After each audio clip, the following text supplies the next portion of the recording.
Rapidamente aqui agora, nas valvopatias, né? Fiquem tranquilos que está terminando. Problemas de novo com os pacientes idosos aqui. Mais de 50% dos trials não alocam pacientes mais idosos. Eles estão alocados só em cerca de 9% dos trials. Né? E é o que eu falei, muitas vezes a gente está, né, transferindo conclusões de pacientes com muito menos comorbidades para os nossos pacientes mais idosos. A gente tem alguns desafios dos idosos. Primeiro, a doença valvar no idoso é um quadro clínico complexo e mais associado a morbidades. Os sintomas do exame físico, eles são modificados pelo próprio envelhecimento, pelos sopros que o nosso paciente já tem no envelhecimento, por uma demanda física menor que ele já tem. Isso pode mascarar como simular sintoma e nos confundir na avaliação de uma valvopatia. E essa complexidade, mais os sopros que o nosso idoso já tem com frequência, ele vai levar um desafio aí grande se a gente não tem muita experiência para escutar e avaliar esse paciente com valvopatia. A gente tem alguns pontos que têm que ser respondidos para tomar decisão. Primeira coisa, se a doença é grave. Segundo ponto, se o paciente é sintomático. E se tem sintoma, esse sintoma está associado à doença valvar ou de outro problema? Às vezes não é fácil saber isso. Qual que é a expectativa de vida e qual que é a qualidade de vida esperada para aquele paciente? Será que os benefícios da intervenção, eles são superiores aos riscos para aquele determinado paciente? O que o paciente quer? Qual que é o desejo do paciente? E será que os recursos que eu tenho, eles são ideais para aquele tipo de intervenção? Então, isso também tem que ser levado em conta. A experiência do meu grupo cirúrgico ou de tratamento por catéter, seja o que for. A nossa última diretriz de 2017 de valvopatia, a diretriz foi uma atualização, né, na verdade, de 2011. Ela trouxe os organogramas, alguns passos, né? Ver a característica da valvopatia, definir a etiologia, avaliar sintoma e aí ir para a intervenção. Tem sintoma, vai para a intervenção. Não tem sintoma e não tem nenhum complicador, segmento clínico, mesmo em valvopatias graves. Ou seja, a gente tem que sempre avaliar sintomas. A estenose aórtica é a valvopatia do nosso idoso, né? Ela está presente em 2% da população de idosos e nos octogenários em até 18%, e é um problema de saúde pública em expansão. Os pacientes assintomáticos, a princípio, devem ser acompanhados porque ele tem um baixo risco para a morte, a não ser que ele tenha alguns complicadores, que nós vamos falar. Já os sintomáticos, olha, se não forem operados, 52% de óbito em 5 anos e 90% em 10 anos. Então, esses têm que ir para a cirurgia. Depois que aparece sintoma, a sobrevida média, se o indivíduo tem angina, é só de 5 anos. Se ele tem sintoma de insuficiência cardíaca, sobrevida média de 3 anos. Se ele tem insuficiência cardíaca, aqui é 5, desculpa, 3 anos. Se ele tem insuficiência cardíaca, 2 anos de sobrevida. Então, esse indivíduo tem que ir para a intervenção. Tem uma estenose aórtica grave, tem sintoma, tive uma síncope, você já sabe, a sobrevida média é de 3 anos. Isso tem que pesar na sua decisão de fazer ou não a intervenção. Ou seja, a doença tem um período latente com uma evolução muito boa. A partir do momento que começa o sintoma, ela despenca. Dentro dessas, né, ou angina, ou insuficiência cardíaca, ou síncope, aí, com 2, 3 ou 5 anos aí de sobrevida. Tá? Ou seja, o divisor de água aqui para o tratamento conservador ou intervencionista é a presença de sintoma.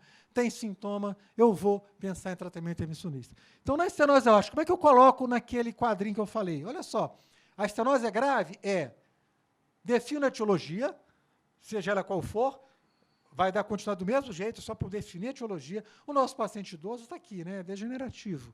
A bicúspide vai complicar por volta da 5ª década de vida. A reumática é mais comum na mitral, quando acomete as duas, também vai complicar mais jovem. Tem sintoma, principalmente de dispneia, angina, síncope? Tem intervenção. Ou ele vai para a cirurgia aberta, ou ele vai para a TAV, que é a troca valvar por catéter, que é o futuro tratamento da estenose aórtica, ou ele vai para uma valvoplastia, quando é um tratamento só paliativo. Tá? Ele não tem sintoma, não, mas ele tem complicadores. O que é isso? Uma fração de ejeção menor que 50%, ou um teste ergométrico positivo, que isso às vezes fala, eu tenho estenose grave, estou em dúvida se tem sintoma ou não, você coloca ele num teste, claro, bem controlado, de baixa carga. Se ele desenvolver sintoma, angina, congestão pulmonar no teste, ele vai para a cirurgia. Porque lembra que o idoso pode mascarar sintoma até para uma baixa mesmo capacidade, para uma baixa condição física e atividade no dia a dia. Ou então, se ele tiver marcadores de mau prognóstico, é isso aqui, ó, uma área valvar menor que 0,7, uma velocidade máxima aí do fluxo do jato maior do que 5, ou um gradiente médio maior que 60. Isso é uma coisa mais nova, tá? Esses pacientes, mesmo que assintomáticos, eles deveriam ir para a intervenção, porque esses aqui vão complicar. Tá? A incidência de morte súbita para eles é maior. Tá? Então, divisor de água para estenose aórtica, sintoma. Vocês, olhando lá a diretriz, vocês vão ver que entre o que fazer, qual procedimento, a cirurgia aberta ou TAV, que é a troca valvar pelo catéter ou valvoplastia.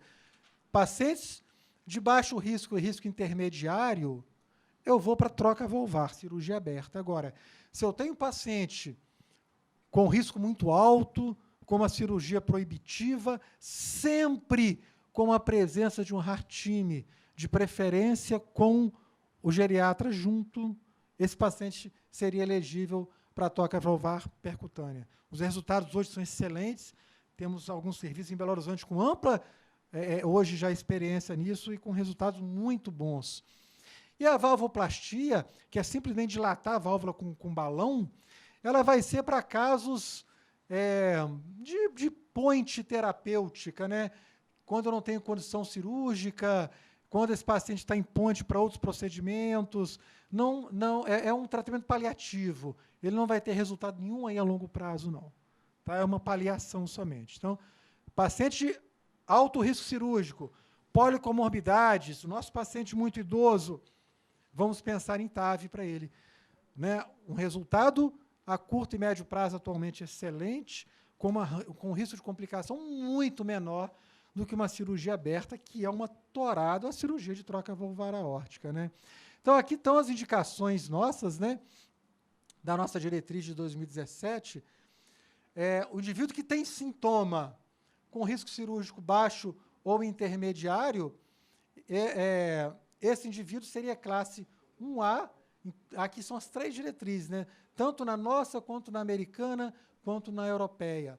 Ele está sintomático, mas ele está em programação de uma outra cirurgia cardíaca. Eu não tenho sintoma não, mas eu tenho que fazer uma ponte safena. Eu vou trocar essa válvula. Tá? Mesmo que essa lesão seja moderada, não é mais classe 1, passa a ser classe 2, mas eu deveria trocar. Ou se eu tenho aqueles complicadores que a gente já citou. Ou se ele é assintomático e com aquelas 3 situações que a gente já citou. Isso aqui. Sempre fazemos um cateterismo antes de trocar a válvula. Porque se eu tenho lesão coronariana grave associada, o tratamento é conjunto. Se for cirurgia aberta, eu troco a válvula e faço a revascularização, a mamária, a ponte safena. Então, paciente acima de 40, 45 anos de idade, que vai para a troca valvar, tem que fazer cateterismo antes. Todos. Os idosos todos vão fazer. Qualquer uma. Qualquer cirurgia, eu tenho que estudar coronária. Senão ele vai infartar na tua mesa lá. Tá? De novo, lembra, aqui para TAV, tá? Lá era para cirurgia aberta, aqui para TAV. Primeiro, ele tem que ser sintomático, tem que ter uma expectativa de vida maior do que 1 ano, e que tenha contraindicações ou que tenha risco proibitivo para a cirurgia, ou que tenha um alto risco cirúrgico. Isso tudo é classe 1A. E agora, mais recente, dos últimos 2, 3 anos para cá, o risco intermediário também já pode ser indicado, tanto na nossa diretriz quanto na americana, como 2A A e 2AB. A europeia ainda não coloca o risco intermediário, só coloca risco alto ou risco proibitivo. E, de novo, aqui, né, gente, a valvoplastia para aqueles indivíduos com estabilidade importante, que vai ser uma ponte, eu vou tentar salvar o indivíduo até poder fazer um procedimento. É obrigatória a avaliação de um heart team para avaliar o risco cirúrgico, grau de fragilidade, condição anatômica e comorbidade. toda a diretriz hoje obriga a ter um heart-team. Não tem jeito de não ter heart-team. Ok? Então, isso é obrigatório hoje, com a presença de um geriatra junto. Tá? Aqui, só para vocês terem como um quadro, olha, ninguém vai gravar isso, mas isso é do dia a dia de consultório de vocês, olha. Como é que eu anticoagulo uma prótese mecânica? Lembrem, o Pedro falou isso ontem, que prótese mecânica a gente ainda não está autorizado a usar varfarina. Usar os novos anticoagulantes. Eu tenho que usar varfarina. Lembrem disso? Então, como é que eu mantenho esse RNI? Se é uma prótese mecânica em posição aórtica, ritmo sinusal, 2 e 3 de RNI. Eu tenho que manter ele mais alto se é uma prótese aórtica em fibrilação atrial, 2,5 a 3,5. Tá? Para prótese mecânica de metal. E se é uma prótese mecânica em posição mitral, independente de estar em FA ou não, também um pouquinho mais alto, 2,5 a 3,5. Lembre que na FA era sempre entre 2 e 3, né?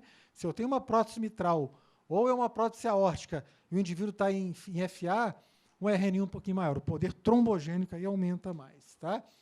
E na prótese biológica, eu vou ter uma indicação classe 1 naquele indivíduo com FA lógico e eu posso usar também nos primeiros 3 meses de uma prótese biológica, mesmo que ele esteja em sinusal. E é contraindicada a manutenção a longo prazo se esse indivíduo está em ritmo sinusal e é prótese biológica. O uso contínuo é sua prótese mecânica. Isso aqui também é um dia a dia de consultório para vocês pegarem quanto que eu mantenho esse RNI, aumento, diminuo esse marevão, o que, é que eu vou fazer aqui. Não usem os novos anticoagulantes em prótese mecânica, gente, pelo amor de Deus. Isso tem acontecido trocas em pronto-socorros aí, cuidado com isso. Tranquilo de valvopatia, gente?